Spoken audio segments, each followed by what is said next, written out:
बारिश में गरीब बेटी के लिए आया अमीर रिश्ता।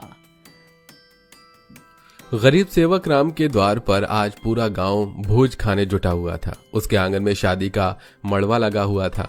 तभी हल्की हल्की बरसात शुरू हो जाती है और गांव का एक निवासी लखन मुंह बनाकर पत्तल उठा लेता है। तभी सेवक राम नम्रता से पूछता है, लखन भाई, भोज खा लिया? परिवार को खिला दिया ना ठीक ढंग से?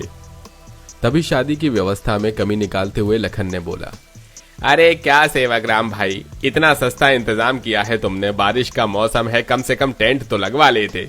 कहीं से भी देखने में नहीं लग रहा है कि शादी का घर है। न कोई रौनक है और न खाने पीने में ज्यादा खर्चा किया है। तभी दूसरा व्यक्ति कहता है, अरे वो भी छोड़ो भाई, कम से कम द्वार पर तो खर्चा करवाना चाहिए था। बढ़िया टेंट लगवाना चाहिए था। कुर्सी टेबल की व्यवस्था करवानी चाहिए थी। अरे भगवान न करे अगर बारिश जोरों की आ गई तो क्या होगा? अरे लड़के वाले बारात लेकर आएंगे तो कहाँ बिठाओगे उन्हें आखिर? इतने में नाचते गाते हुए लड़के वाले उस गरीब पिता के द्वार पर बारात लेकर आ जाते हैं। मंडप में दुल्हन बनी बैठी बिंदिया अरमानों भरे दिल से उन्हें देखती है। उसकी माँ गंगा और छोटी बहन गौरी भी वहीं मौजूद थी। दूल्हा बना शेखर आकर मंडप में बैठ जाता है। पूरा गांव शादी के उस घर में मौजूद था। तभी एकदम से लड़के के पिता पृथ्वीराज बारिश में भीगते हुए और भड़कते हुए लड़की के बाप को सुनाने लगा, अरे ये कोई मतलब थोड़े होता है। मैंने तुमको शादी तय करते वक्त ही साफ साफ कहा था कि शादी का इंतजाम अच्छा रखना। मेरे सब बारात वाले भीग रहे हैं। और दूसरी बात, जब तुम मेरे हाथ में 10 लाख रुपए नकद नहीं रखोगे तब तक ये शादी नहीं होगी, मतलब नहीं होगी। एकदम से शादी के उस धूमधाम वाले खुशियों भरे घर आंगने का माहौल बदल गया। गरीब सेवक राम अपनी पगड़ी उतारकर लड़के के पिता के पैर में रखकर आंसू भरी आंखों से बोलता है, समझी जी, मैं आपके आगे हाथ जोड़कर विनती करता हूँ। अभी मेरे पास बड़ी मुश्किल से ये 2.5 लाख रुपयों का इंतजाम हुआ है। इसे ले लीजिए। मैं धीरे धीरे दहेज के बाकी पैसे भी दे दूंगा। मेरी बेटी को स्वीकार कर लीजिए, वरना पूरे समाज और जात बिरादरी के सामने बड़ी बदनामी हो जाएगी। उस गरीब बेबस पिता के आंसू देखकर भी उस दहेज के लालची का मन नहीं पिघला। उसने अपने जूते की नोक से पैर में पड़ी उस पगड़ी को उछालते हुए कहा, जब दहेज देने की हैसियत ही नहीं थी तो रिश्ता लगाया क्यों था? ये शादी नहीं होगी। शेखर, मंडप से उठ जा। जी पिताजी। लड़के वालों की बारात लौटती देखकर शादी में आए सब लोग आपस में बातें बनाने लगते हैं और अंतिम क्षण तक वो गरीब पिता उनके आगे गिड़गिड़ाता रहता है। रुक जाइए समधी जी, ये बारात मत लौटाइएगा, वरना मेरी बेटी समाज वालों की नजर में तमाशा बनकर रह जाएगी। सभी लोग भी पहले से ही दुखी उस गरीब परिवार को ताने मारने से पीछे नहीं रहे। अरे पता नहीं कैसी अभागी लड़की है, द्वार पर आई हुई बारात लौट गई। अब कौन थामेगा इसका हाथ? चलो भैया, जब बारात ही लौट गई तो यहाँ पर रुकने का क्या काम? सब अपने अपने घर चलो। अपनी लौटी हुई बारात के चलते बिंदिया का दिल टूट जाता है। बरसात के साथ उसकी आंखों से बहते आंसू भी थमने का नाम नहीं ले रहे थे। आज मेरे चलते भरे समाज में मेरे बाबा का स्वाभिमान छीन लिया गया। इससे अच्छा तो तू किसी गरीब के आंगन में बेटी नहीं देता विधाता। तभी चुप कराते हुए माँ गंगा कहती है, बिंदिया बेटी चुप हो जा। दोस्त तेरा नहीं बेटी, बल्कि इस गरीबी का है जिसमें बेटी का पैदा होना ही उसका बुरा भाग्य है। गरीब गंगा की बात में कड़वी सच्चाई थी, क्योंकि लाखों गरीब पिता की बेटी की डोली इसी वजह से नहीं विदा हो पाती, क्योंकि उनके पास देने के लिए दहेज नहीं होता।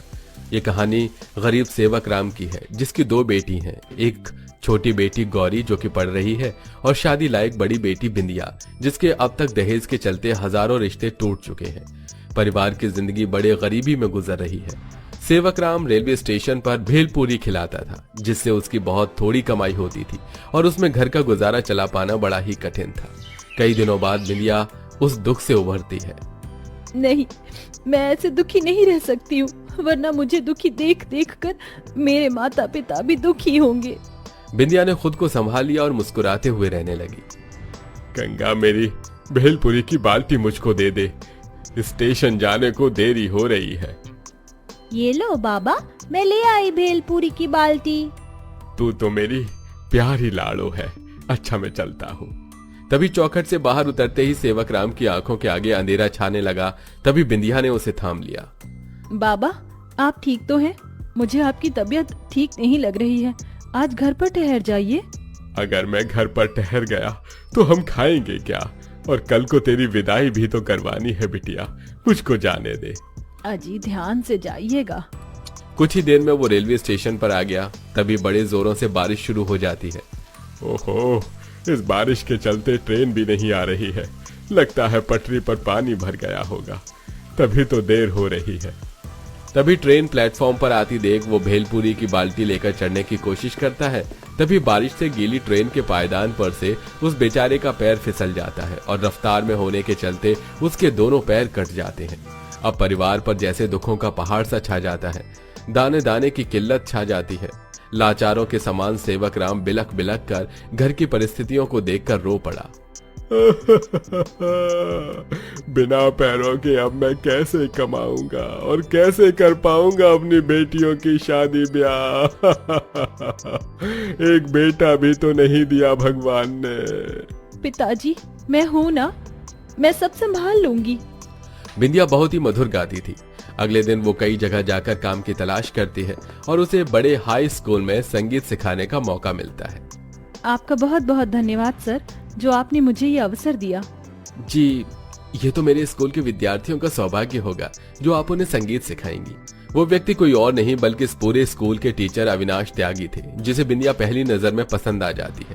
लेकिन दोनों के रुतबे में जमीन आसमान जितना फर्क था। अविनाश अपने माता पिता के साथ बड़े बंगले में रहता था। दिन गुजरते गए और एक दिन, बिंदिया, मैं तुमसे कुछ कहना चाहता हूँ। जी कहिए ना सर। मैं तुमसे प्यार करने लगा हूँ, क्या तुम मेरी जीवन साथी बनोगी?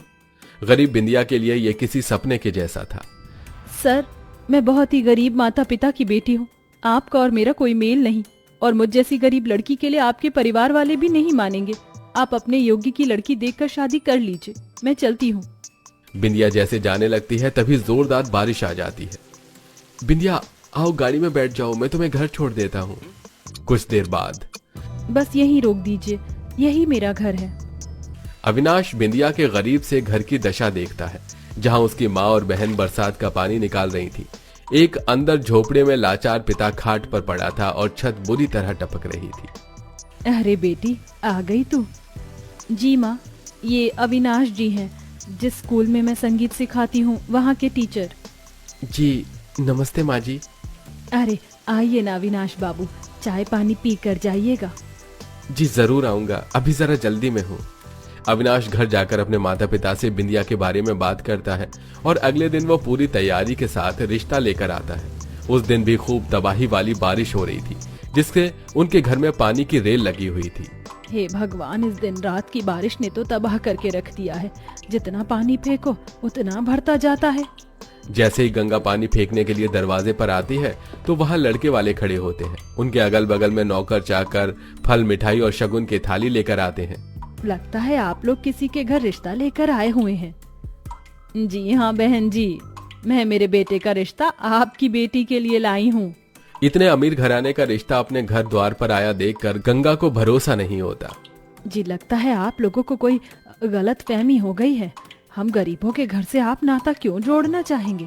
घर भटक गए हैं। घर भी यही है और लड़की भी इसी घर में है। मैं अपने अविनाश के लिए आपकी बेटी को मांगने आई हूँ। ये शगुन स्वीकार कीजिए। उन दोनों माता पिता की आंख से आंसू बहने लगे। समझ में नहीं आ रहा कहाँ बिठाऊं आपको। आइए ना, भीतर आइए। अपनी सामर्थ्य के अनुसार गंगा लड़के वालों का आदर भाव करती है, जिसके बाद वंदना बिंदिया को चुन्नी चढ़ाकर फल मिठाइयाँ और शादी का जोड़ा उसके हाथ में देती है और जल्दी शादी की तिथि भी निकल आती है। तभी सेवक राम बिस्तर से उठ जाते हैं। बाबा, आप कहाँ जा रहे हैं?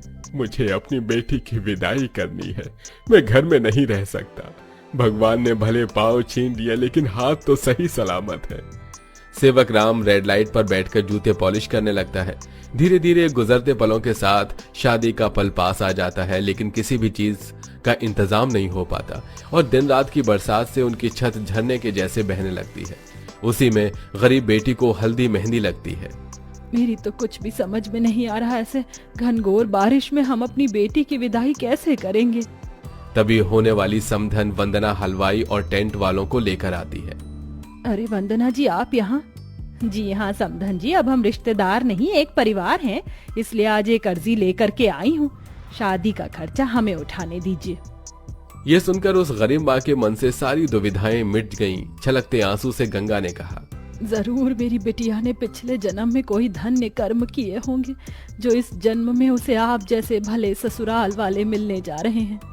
अंत में दोनों परिवार संग में मिलकर शादी की तैयारी करते हैं, जिसके बाद बरसात के उस मौसम में भी बिंदिया की शादी धूमधाम भरी होती है, जिसे पूरा समाज देखता रह जाता है और सेवक राम अपनी बेटी को विदा कर देता है। माँ, बाबा, छोटी दीदी जा रही हो अपने बड़े से ससुराल में, जाकर हमको भूल मत जाना। नहीं भूलूंगी, कभी नहीं भूलूंगी। बाबा अपना ध्यान रखिएगा। जा लाडो, अपने ससुराल में सुखी रहना, यही हमारा आशीर्वाद है। और विदा होकर बिंदिया अपने गरीब पिता के आंगन को छोड़कर अपने अमीर ससुराल में आ जाती है, जो कि सुख सुविधाओं से भरा हुआ था। क्या आप भी किसी बिंदिया जैसी बहादुर लड़की को जानते हैं जो बुरे हालातों में पिता का सहारा बनी हो? हमें कमेंट करके जरूर बताइएगा।